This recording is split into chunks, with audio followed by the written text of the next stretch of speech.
Hi there, welcome to Floating in Dreams. This is a new tea time chat, chatting about whether I think TikTok is ruining the beauty community.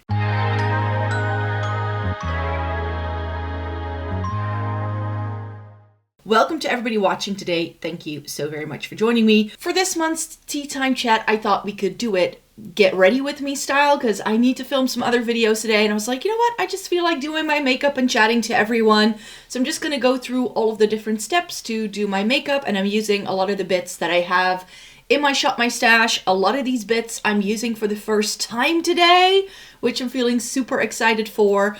And I thought this way we can explore the makeup together, but it's not really about the makeup because I'm mainly going to be chatting about how I feel about some people saying things like TikTok is ruining the beauty community, or this is because of TikTok. Like, you see a lot of these things and I'm like, I don't really feel that's necessarily true. So I've been on the app for a little while now, and I definitely have thoughts on this topic.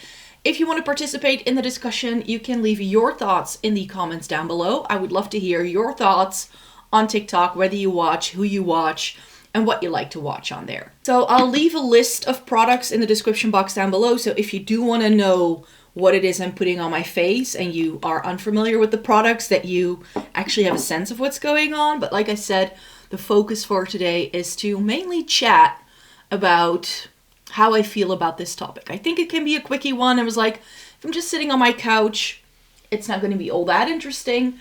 I'm just going to be chatting about how I feel about TikTok. So I am someone who was a bit late to the party when it came to TikTok. Like, I heard all the rumors and everybody was saying how great it was, but I wasn't wholly convinced. So it took me some time before I downloaded the app and was active on there.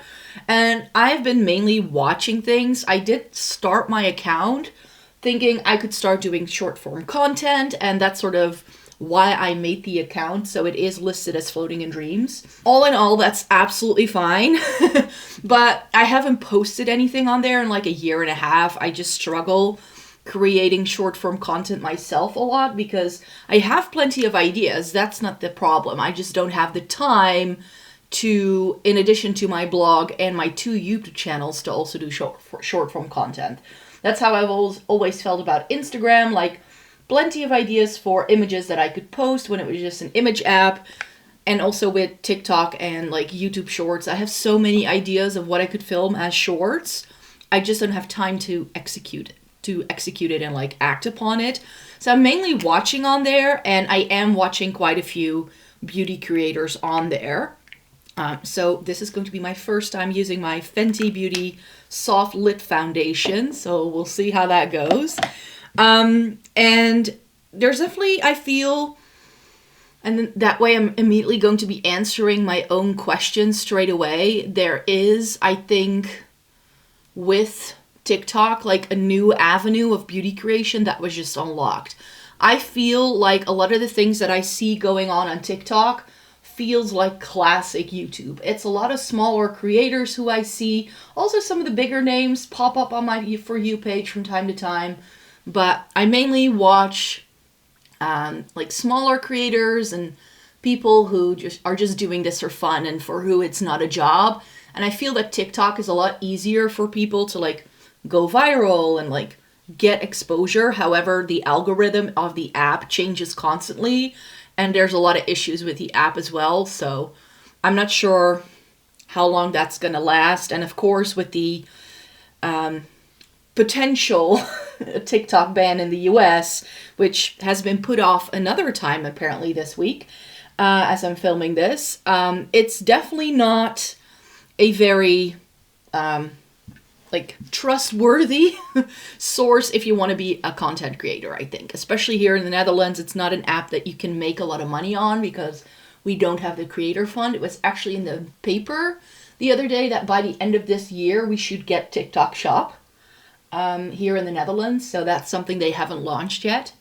So there are just not the same features in the Netherlands as there are in other places. And I definitely think that being in the Netherlands kind of like helps, because my algorithm is going to be different compared to when you're like in the UK or in Italy, whatever. Like whenever I was traveling and I was on TikTok, then it very easily like recognizes that you're in a different country and your algorithm changes instantly.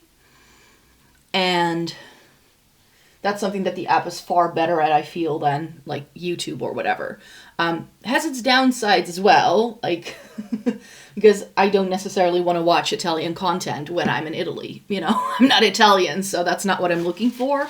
But yeah, when it comes to beauty content on TikTok, I have found so many things that I enjoy on there and that I just enjoy following. There are definitely creators who are also on YouTube and who I don't follow on here, but I do follow them on TikTok. So I feel like I get different things out of different platforms. So for me, Instagram is purely for beauty news, and I don't really post a lot on there myself. I just have a personal account on there, and I just follow like several makeup brands and like trend mood and more those kind of things. Like I don't follow a lot of creators over on Instagram myself. Like there's a few people, but those are also not the things that mostly pop up. Like I mainly follow friends and family on there, and then I have like makeup brands in there. So I kind of use it as my makeup news generator, and I save the posts that I then use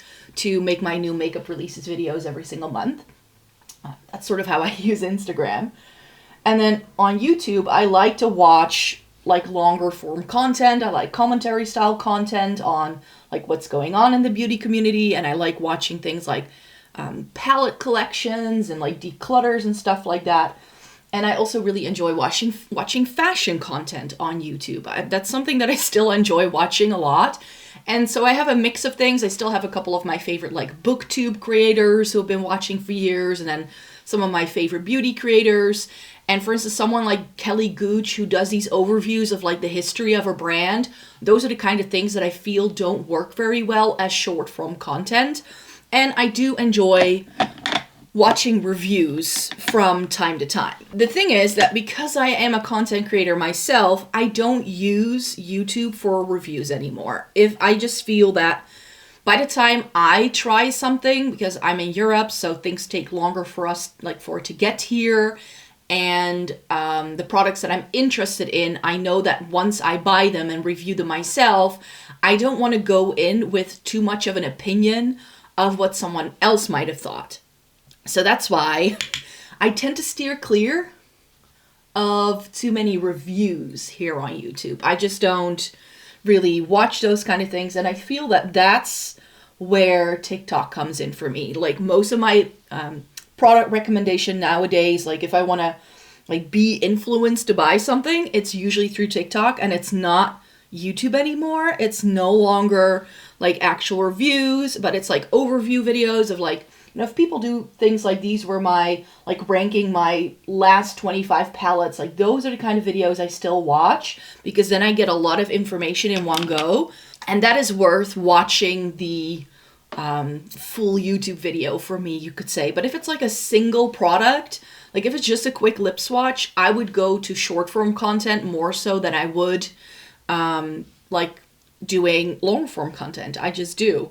So I do really think that TikTok as a medium is just fulfilling a different step in online content creation, I feel.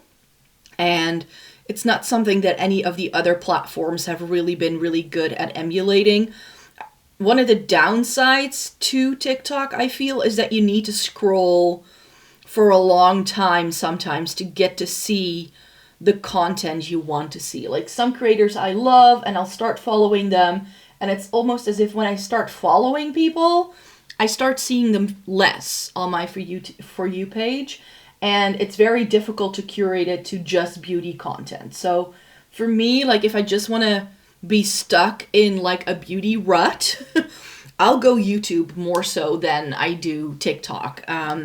But yeah, if I just want to scroll and just be influenced, that's what TikTok is for me. So for me, I definitely feel they are separate entities, but I can also understand why people are saying this, because I already mentioned that like TikTok is like, when it comes to beauty content on TikTok, I feel like it's going through the same cycle as beauty creation on YouTube went through. So it started with like the MUA and the professionals and doing all the tutorials and stuff.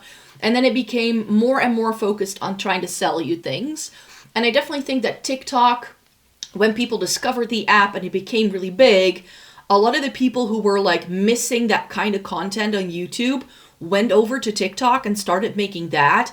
And that's what did well initially.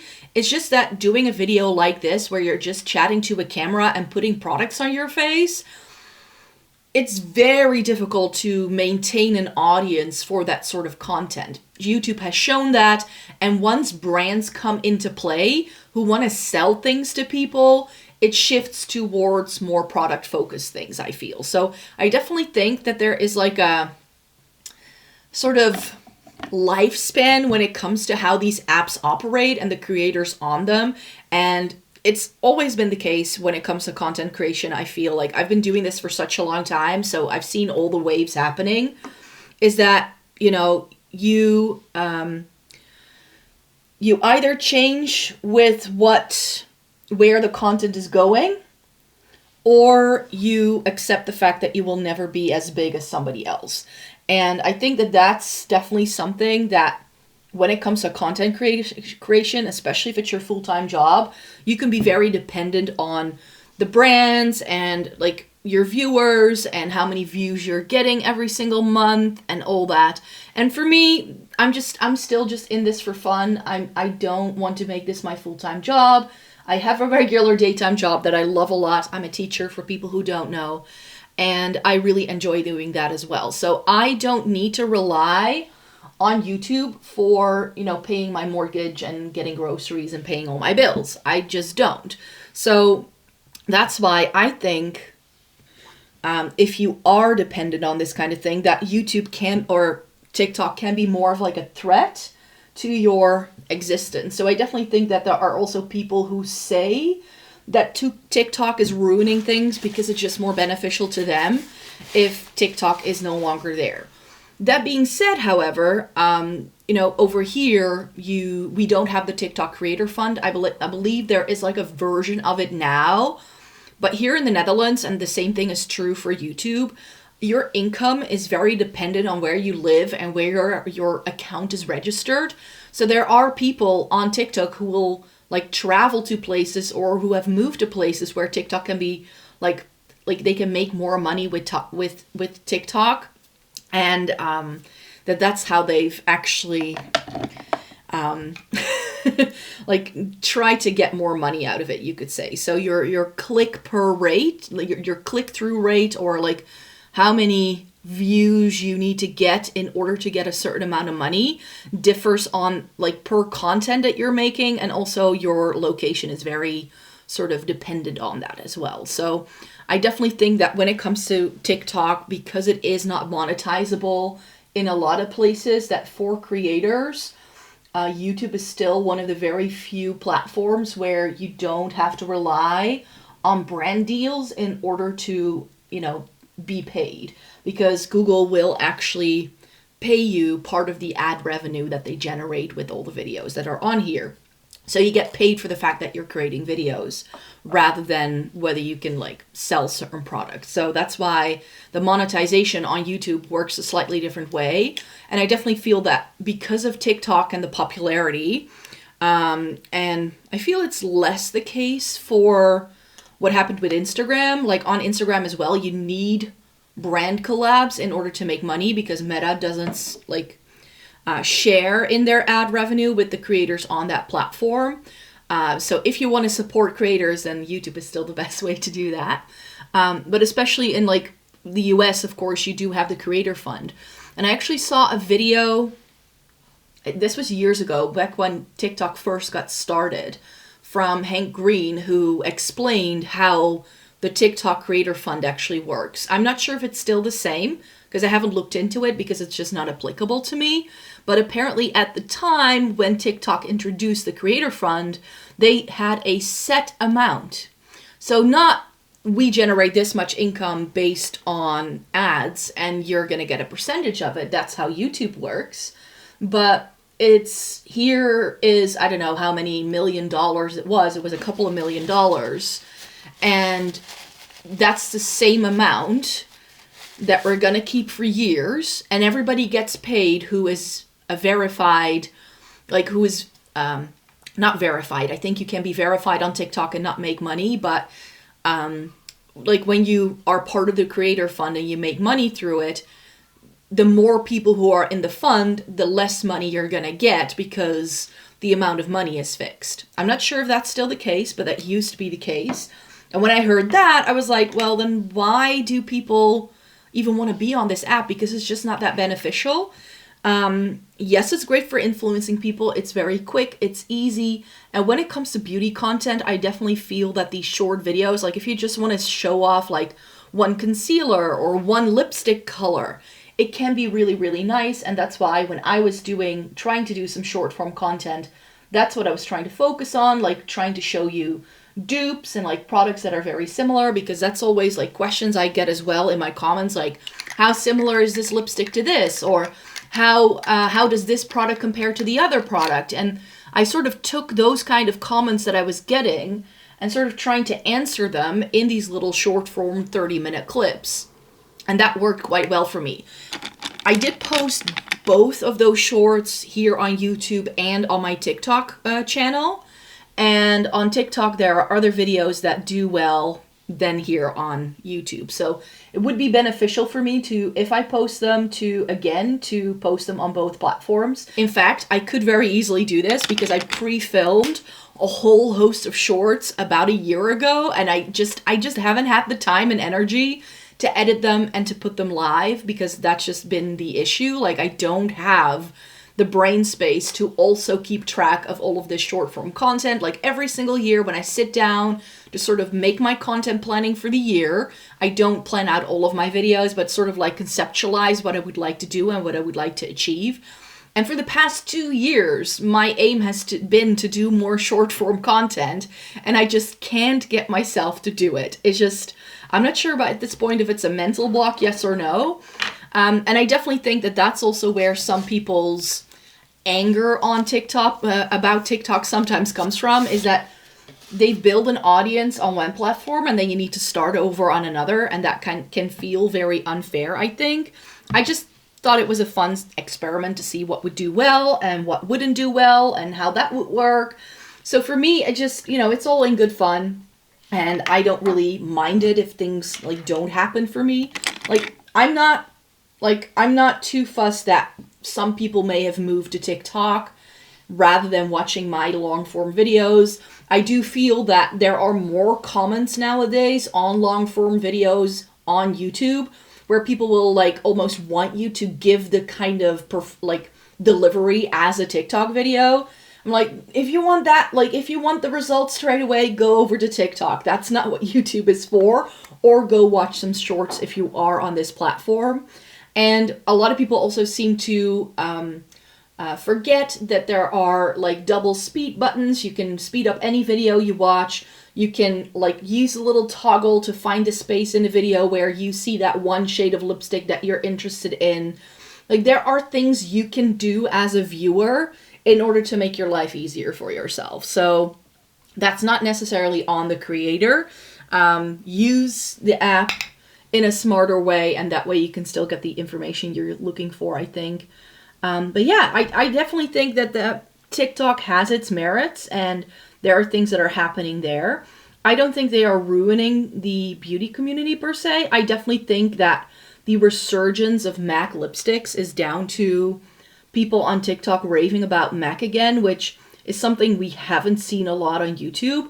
I feel like on YouTube, a couple of years ago, it almost was like this shift from mainstream brands that you can get at like department stores and Sephora. They were no longer exciting, and we were all going into like the indie makeup realm. I mean, I'm using an indie palette today, so I'm not one to talk, right? But I definitely think that once you've tried everything, and I definitely felt that way myself for a while, and especially with certain brands or certain formulas, like if brands aren't innovating a lot and you've tried everything, then as a creator, it can get a little bit boring sometimes, I have to say. Like, I don't want to be as salty as I am in some of my new makeup releases videos. It's just that I've been doing this for close to 15 years now. I've tried so much makeup in that time. I think it's only natural for me to not like to be more critical of things. And I definitely felt that with TikTok there was this whole like refresh of like what we enjoy, and it's definitely caused me to go back to some brands that I used to love and make me realize like, oh, I haven't tried Revlon in ages. And so I was searching out Revlon lipsticks in 2024, and I'm now really happy with some of the shades that I have from them, because they are just such a solid brand. It's just not one that I had clocked because Revlon is really hard to buy where I live, so then it's easy to forget about them, you could say. And it's not a brand that's at the forefront of makeup innovation per se, but they do so many really good classic shades. And it was one of those brands where I was like, you know what? I used to love their lipsticks. I decluttered them because I bought shades at the time that I wasn't very confident wearing, but now that I've used so much more makeup, I feel a lot more confident about the kind of makeup I'm wearing. And then of course, seeing all these people on TikTok wearing these more vampy shades and stuff, I was like, oh, I'm missing these vampy shades in my life. I used to have those and I decluttered them because most of them had expired. I'm not gonna lie, like lipstick can only last for such a long time because it's, you know, a cream-based product, so that's not gonna last as long. But it also made me realize that I was missing some of my old MAC lipsticks that I used to love. So I was like, I think I need to look into buying some of these brands that I used to love. I definitely am like in this mindset right now, like, oh, I used to have these really fun YSL lipsticks. So YSL did a new lipstick range in 2024 and I bought one. And I'm now getting that sense with Dior where I'm like, you know what? Dior used to be my favorite brand when I first got into makeup. I thought makeup had to be expensive in order for it to be good. So maybe I could test out some more Dior things, because what I have tried from them over the years, especially ever since they've been doing the Backstage line, I've really been enjoying. So maybe I should get some more Dior in my life again. You know, that's sort of how my brain works. And, you know, these are like the kind of brands that don't do a whole lot of like new stuff. And I feel that some brands, you know, a Colourpop and like some other brands, like they were just churning out releases just for the sake of there being new releases. But nothing they were really doing was very innovative or new. And I definitely feel sometimes that I've seen everything. And that's why I do really appreciate what's going on over on TikTok. It's really given me a new impulse with my love for makeup and all things relating to makeup. It's taught me new techniques. It's showing me brands that I've never heard of before. And it's making me reevaluate my own relationship with makeup. So for me, it's a very positive influence. And I don't think it is ruining the beauty community at all. In fact, I just feel like it's really given this new impulse to even what's going on YouTube, and people who feel like YouTube is, or TikTok is too quick and short, are actually coming over to YouTube to find the more long form content and to watch videos like this. So I'm almost feeling like it's not even like competition anymore, but it's sort of strengthening each other. And especially with the US threatening to ban TikTok, I feel like so many TikTok creators have made the run to YouTube and also bringing their audiences with them, because they know that this can be monetized and it's not going to like ruin their lives when TikTok finally goes dark or whatever. So it's definitely been something like that. So I feel a little bit more positive about TikTok than I think most people do. Of course, because TikTok is going through the sort of growing pains that we've already gone through on TikTok, or on YouTube, I should say. I feel like that's why people think that TikTok is ruining the beauty community. Like, there are so many undisclosed ads on there. There are so many things that are happening on that platform that we've seen and come and go, and we feel like we've gone past that here on YouTube. Like, YouTube, in a sense, is far more professional than the things that are going on in on TikTok for sure. But I definitely think that it's gonna go that way as well on TikTok. I definitely feel that there are so many fun creators on there, and I did a video I think a while ago with some of my favorites, and I still stand by that. Like, I still love their content and I watch them regularly. I don't watch everything. Like, there are videos where I'm like, not entirely sure, and I don't watch the super big creators on there either. Like on here, like the only true like super duper big creator I follow, because that's the only one's opinion I really care about, is Robert Welsh. And everybody else, I'm like, yeah. Like, I do follow a lot of like the more like mid-size and like smaller size channels, because I feel I get more out of it when it comes to what I'm looking for beauty content wise. I do think by now though, someone like Kelly Gooch is no longer like a small creator, but I definitely sort of have been following her from the start, like with her cat in the cupboard and stuff like that. Like, and that's definitely also like a nostalgic thing, but I have followed and unfollowed so many people here on YouTube over the years, and there's creators who I'm still watching after all these years.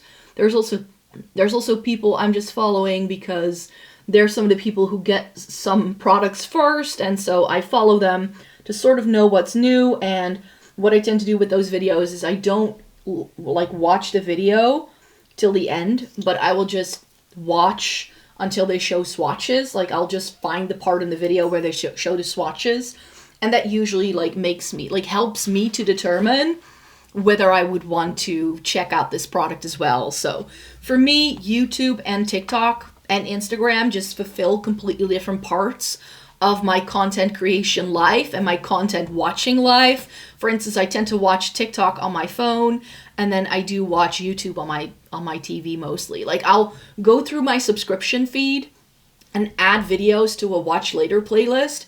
And whenever I have like 20 to 25 videos, sometimes more if I don't have a lot of time, that's when, like on a Sunday, I'll just plop on the playlist, Sunday evening usually, and I watch all the videos in one go. Like, that's usually what I do. And I just like will be writing blog posts in the background at the same time. Like, I use YouTube so much like a second screen.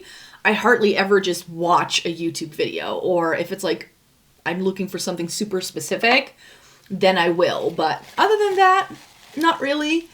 So yeah, I do think that TikTok adds a lot to the beauty community. I find a lot of positive things on there. I definitely think that also depends on your experience. But my tip would be, if you're on there and you're feeling like, well, they're really doing like the wrong thing, this feels like we're going backwards, find other creators to watch. TikTok has a really good search engine actually, and they're really pushing search engine optimization over there. So you can use TikTok as a search bar, and if there's a product or a makeup review or a technique you're looking for, and rather than going through Google, put it in on TikTok, you're going to find videos that you're gonna like a lot easier, I find, than on YouTube. So I use that search function a lot myself. But I do feel that after being on the app for a while now, I have curated my algorithm in a way where I'm like, yeah, I'm mainly seeing only people that I really enjoy. And I definitely go through phases where I like open the app and I'm like, I'm not seeing anything I like. But then I'll come back to it a couple of days later and I'm like, oh yeah, now I find things again that I like. So I really feel with TikTok, if you just let it steam, like you just let it sit and not open the app for a few days, I feel I get better videos when I start watching again, because they're so attention based that they're gonna show you the things that grab your attention most if you haven't been on the app, to try and get you to be there and come back again. More so than when you watch a lot of videos one after another, I feel. So yeah, that's the makeup look done. I'm ready to film some more videos today.